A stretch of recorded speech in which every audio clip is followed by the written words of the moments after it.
to allow reminders while on Do Not Disturb mode in Samsung Galaxy S10. Open Settings. From a home screen, swipe up or down from the center of the display to access the apps screen.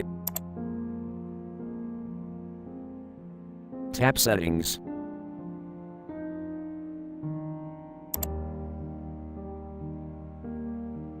Tap Notifications.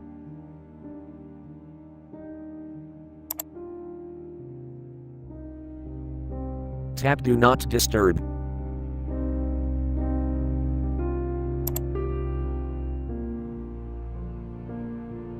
Tap Allow Exceptions.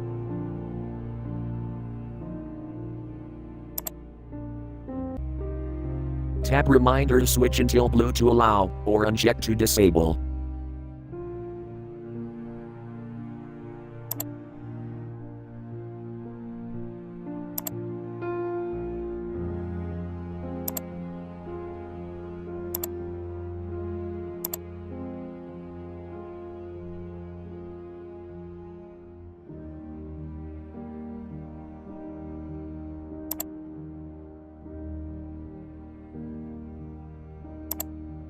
Thank you for watching. Have a nice day.